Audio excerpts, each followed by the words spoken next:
I still remember that night. The restaurant lights shimmered like tiny stars against the polished glasses, and the soft hum of conversation filled the air. It was supposed to be an ordinary evening, another shift, another round of serving expensive dinners I could never afford. But then I saw him. A little boy sitting quietly at a corner table, his small hands gripping the edge of a plate, his eyes red from holding back tears. Across from him sat a man in a black shirt, tall and handsome, his face tired, his jaw tight like he hadn't smiled in months.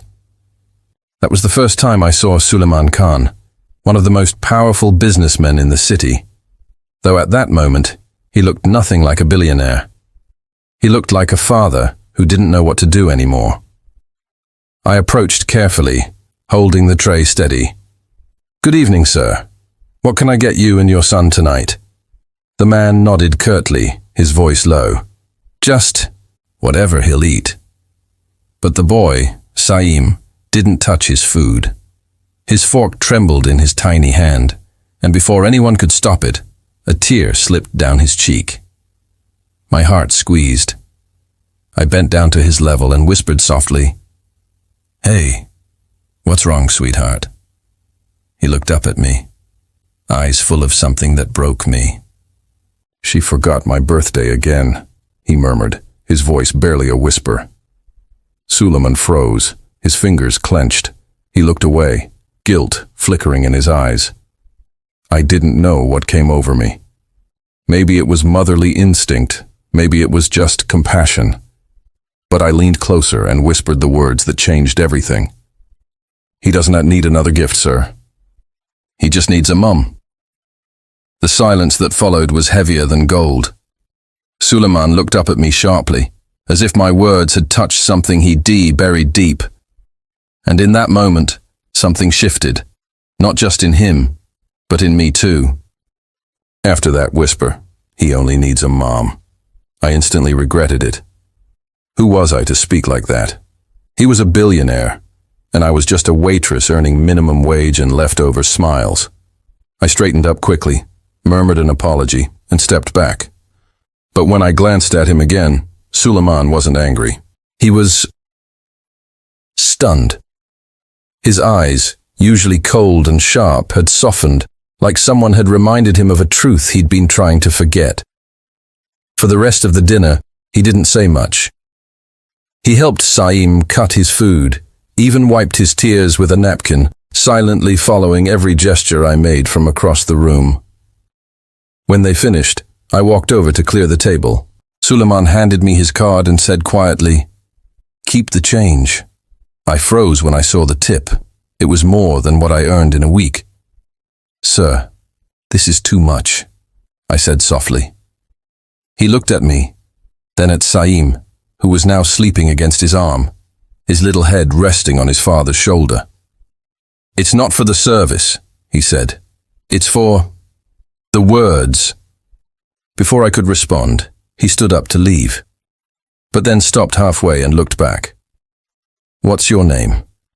"Aksa," I replied, trying to keep my voice steady. He nodded once. "You're good with children, Aksa." Then he left, carrying Saim in his arms like the world itself rested on his shoulders. That night, as I closed the restaurant, I couldn't get them out of my mind. Something about that man, the loneliness behind his success, the way he looked at his son, it haunted me. I didn't know his story, but I could feel it. The way he dressed in perfection, but carried sadness like a shadow. The way he controlled everything, except the tears in his child's eyes. The next evening, just before my shift ended, my manager called out, "Aksa, someone's asking for you." I turned, expecting a regular customer, but froze. There he was again, Suleman Khan. He wasn't in his black shirt this time. He wore a gray suit, neat and expensive, but his eyes still held the same heaviness. Saim stood beside him, clutching a small teddy bear. "I didn't come for food tonight," Suleman said. "Saim wanted to see you." The boy smiled shyly and said, "Miss Aksa, can you sit with us?" My heart melted. I glanced at my manager nervously, but Suleman was already speaking to him. Calm, confident, the kind of tone no one said no to. And just like that, I was sitting across a billionaire and his little boy in the same restaurant where I served him food last night. Saim chatted about his favorite cartoons, about how his mom lived in the stars now. I listened, laughed softly, and for the first time saw Suleman's lips curve into something close to a smile. He said quietly, "You have a way with people, Aksa, especially with him. It's rare." I looked at him, feeling something unspoken pass between us. Not attraction, not yet. Just understanding. Because sometimes two broken people recognize each other before words even start. And that night, as they left again, Suleman turned back at the door and said, "Maybe we'll see you again, Miss Aksa." Something in his voice made me believe we would. 3 days passed since that second dinner. I tried to move on, pouring coffee for strangers, forcing smiles, pretending the words, "Maybe we'll see you again," didn't echo in my mind. But deep down, I knew something had changed. Not just in him. In me too. Then one morning, as I tied my apron and clocked in, the manager called me again. "Aksa, there's a car outside. Someone's here for you." I frowned, confused. Stepping outside, I froze. A sleek black Rolls-Royce was parked by the curb.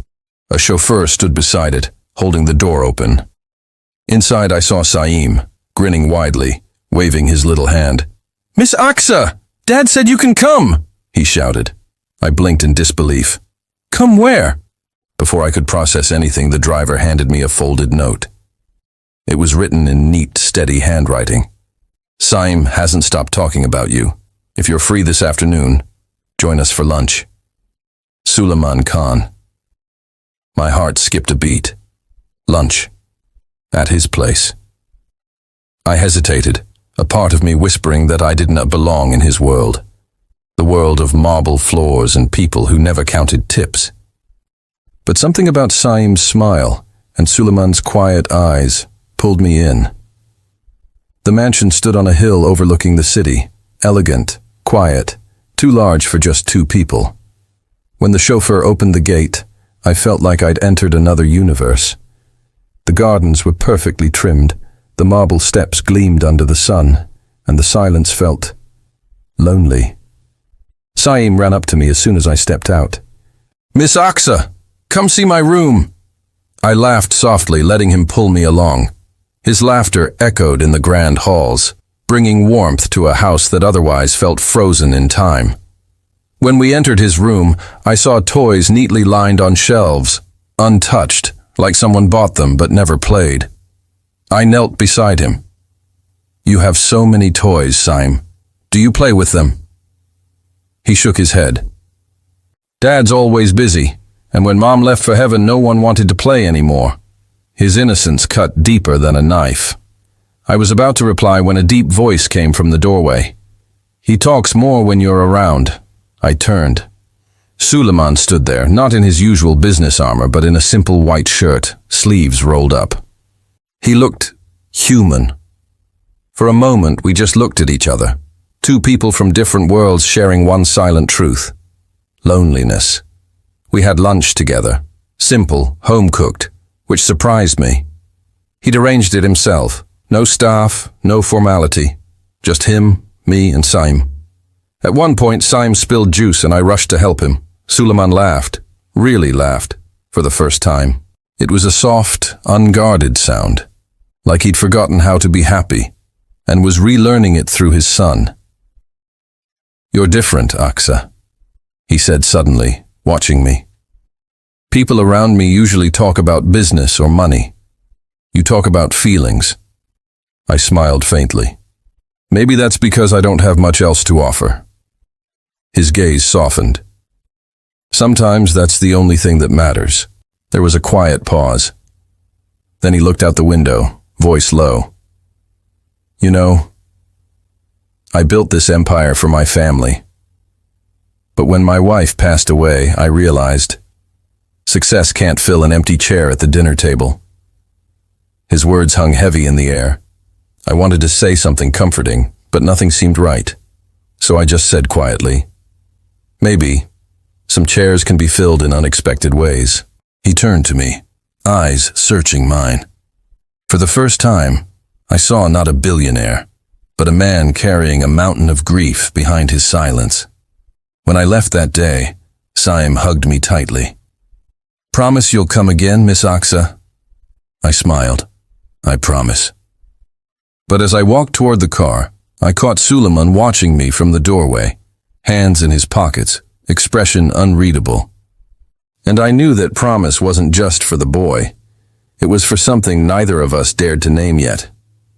After that lunch, things changed, quietly, naturally, like the way dawn replaces night. Suleman called the restaurant again 2 days later, this time not for dinner. He said simply, "Aksa, Saim liked you. Would you come by sometimes? Maybe help him study or just keep him company?" For a moment, I was speechless. Me, a waitress, being asked to spend time in a billionaire's mansion? I didn't know whether to laugh or cry. But then, I thought of Saim's smile, the way he held my hand when I left. And before I could overthink, I said yes. That's how it began. Every afternoon after my shift, I took a bus up to the hill where Suleman's mansion stood. At first it felt strange, walking past marble floors and priceless art while wearing my simple cotton dress. But Saim didn't care. To him, I wasn't a servant or a stranger. I was Miss Aksa, his favorite person after his dad. We spent hours drawing, reading stories, baking tiny cookies that always came out burnt, and laughing until we both cried. And slowly, I started to notice something else. Every day Suleman would find a reason to linger near us. Sometimes he'd bring coffee. Sometimes he'd pretend to check work emails but end up sitting quietly, watching Saim giggle in my lap.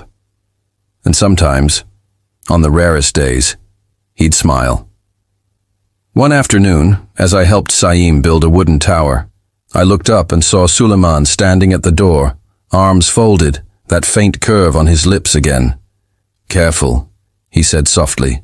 "If it falls, Saim will blame me." Saim laughed. "Dad's scared of losing Miss Aksa." I laughed too, and for a second, our eyes met. A silent connection that made time pause. Weeks passed. The mansion no longer felt intimidating. It felt warm. I brought life into that house, but I didn't realize how much they were giving me too. Peace, belonging, and a reason to look forward to tomorrow. Then, one rainy evening, while I waited for the bus outside the gates, the rain came down hard. The chauffeur appeared out of nowhere holding an umbrella. "Mr. Suleman asked if you'd wait inside till it slows," he said. I hesitated, but then followed him back inside. Suleman was standing by the window, watching the storm. He turned as I entered, his expression unreadable. "You'll catch a cold," he said simply. I smiled, trying to lighten the mood. "I've handled worse than rain, sir." He chuckled faintly, then added, "You don't have to call me sir." I looked at him curiously. "Then what should I call you?" He paused for a moment, as if no one had asked him that in a long time. "Suleman," he said finally, almost softly. The sound of thunder filled the silence between us.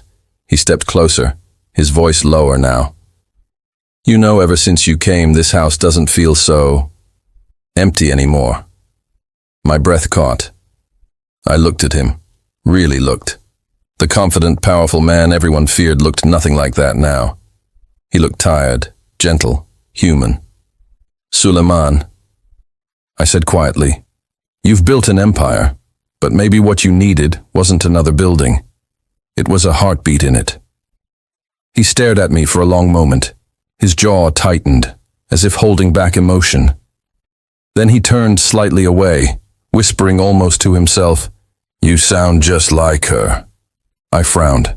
"Like who?" He closed his eyes. "My late wife. She used to say things like that. She saw the world through kindness, just like you." My chest tightened. Suddenly I realized I wasn't just reminding him of something lost. I was healing something broken. Before I could reply, Saim's small voice came from behind us. "Dad, can Miss Aksa stay for dinner?" Suleman smiled faintly. "If she wants to." I looked down at the little boy, his big, hopeful eyes, his innocent heart. How could I ever say no? That night, we ate together, not as Billionaire and Waitress, not as strangers, but as something that felt closer to family. Saim's laughter filled the air, and for the first time since his wife's passing, Suleman laughed too, genuinely, freely. And as I helped Saim to bed later that night, he whispered in my ear, "Miss Aksa." I prayed to God for a mom. "I think he sent you." My eyes filled instantly. I didn't know what to say, but outside in the hallway, I could feel Suleman standing quietly, listening. And though he didn't say a word, I knew he'd heard every syllable. Life has a cruel way of testing the moments that make you happiest. For months, everything felt perfect. Almost too perfect. Each morning, I arrived at the mansion greeted by the sound of Saim's laughter echoing through the marble halls. He'd run into my arms shouting, "Miss Aksa," and hug me like I was part of something sacred. And each evening I'd see Suleman waiting by the staircase, pretending to check his phone, but watching us from the corner of his eye. That quiet smile of his slowly returning after years of emptiness. It was a rhythm. A beautiful, unspoken rhythm between three broken hearts learning to beat again. But happiness doesn't last forever. One evening, as I helped Saim finish his school project, Suleman walked in, visibly restless. His shirt sleeves were rolled up, his tie loosened, and worry clouded his usually calm face. "Suleman, everything okay?" I asked. He hesitated before answering. "There's some media attention again. Someone's leaked photos of you leaving the mansion with Saim. They're saying ridiculous things, that you're trying to replace his mother." I froze. My hands went cold. "What?" He sighed deeply, rubbing the bridge of his nose. "People always need a story. They can't stand the idea of kindness without an agenda." I tried to steady my voice. "And what are you going to do about it?" He looked at me, and for a second I saw hesitation in his eyes.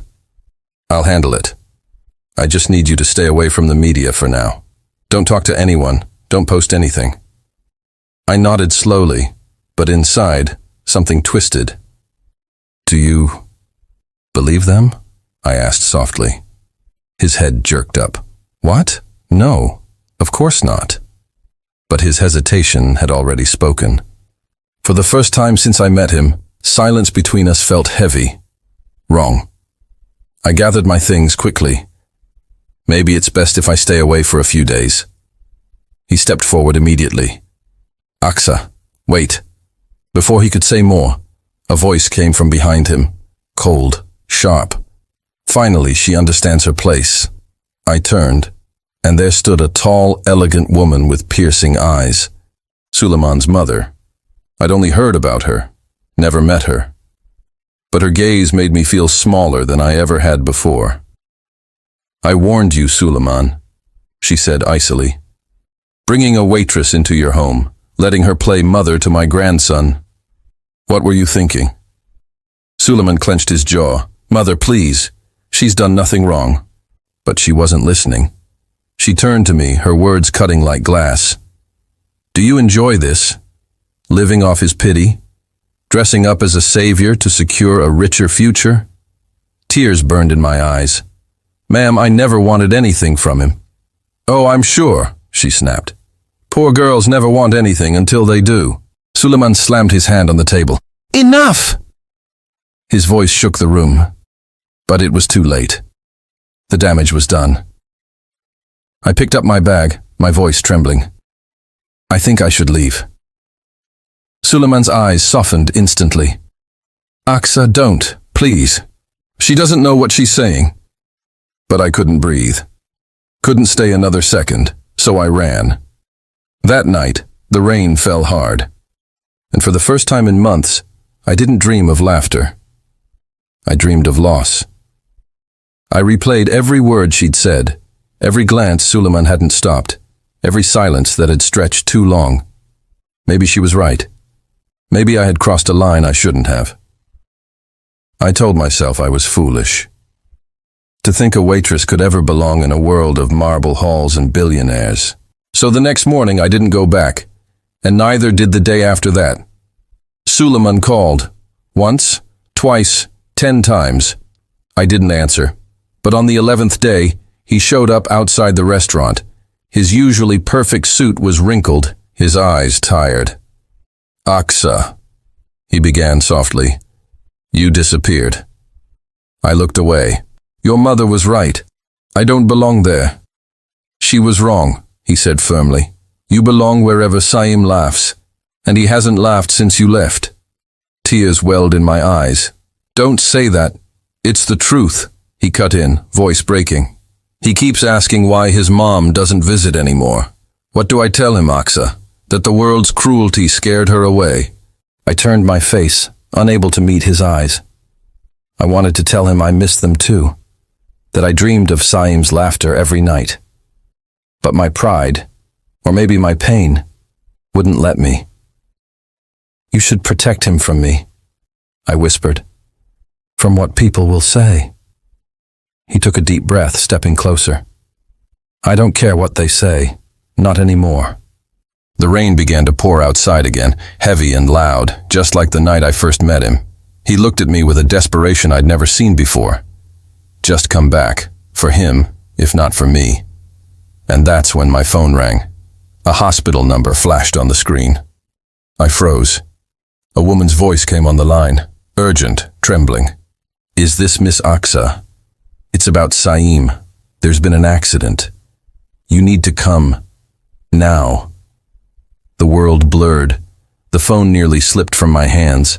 Suleman's face drained of color. What happened? But I couldn't speak. I was already running out into the rain, my heart pounding, my mind screaming just one thing. Please, God, not him. It was raining that night. The kind of rain that made the whole world look blurred, as if even heaven couldn't hold its tears anymore. I had just finished my shift when I got the call. It was Saim's voice, trembling. Miss Aksa. Dad's not talking. He's just sitting in the dark. My heart froze. Without thinking twice, I grabbed my shawl and ran out into the storm. When I reached the mansion, the gate was half open. The lights were dim, and thunder rolled over the distant hills. Inside, I found Saim curled on the couch, his tiny hands clutching his toy car. He pointed toward the study. He's in there. I walked down the silent hallway. Every step echoed like a heartbeat. When I reached the door, I saw him. Suleman, sitting by the window, drenched in shadows, staring at a photograph. Mr. Suleman? I whispered. He didn't look up. His voice was low, rough, and broken. She said she'd never leave me. She said we'd grow old together.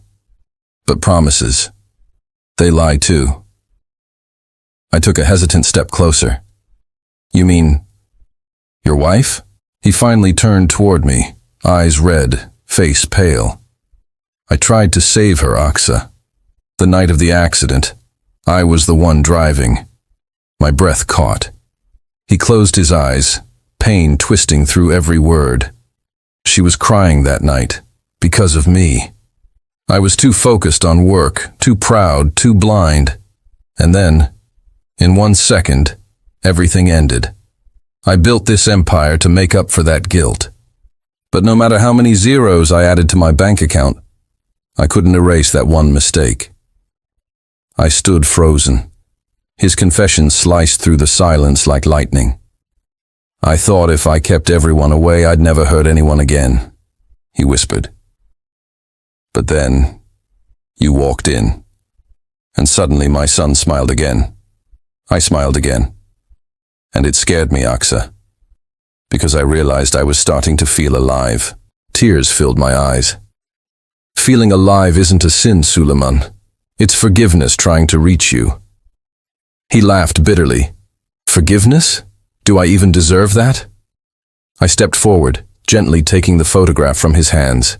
It showed him, his wife, and a baby, Saeem, all smiling under a sunset. You already have it, I said softly.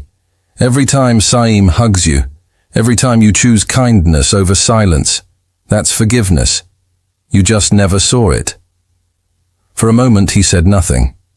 Then he looked at me, truly looked. His voice cracked. Do you really think a man like me can start again? I smiled through tears. Only if he's brave enough to let someone in.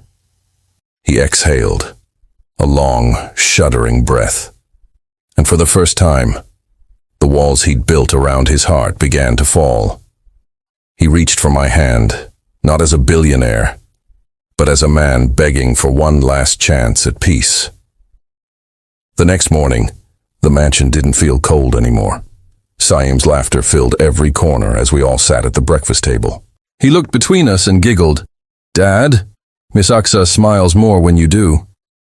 Suleman chuckled, a real warm laugh. Then he glanced at me with eyes that said everything his lips couldn't. And I knew. Sometimes life brings two broken souls together. Not to complete each other, but to remind each other that even shattered hearts can still beat in rhythm again. Fade out. Rain outside turns to sunlight. Aksa and Saeem walk through the garden while Suleman watches them, no longer the man haunted by guilt, but one who finally found home.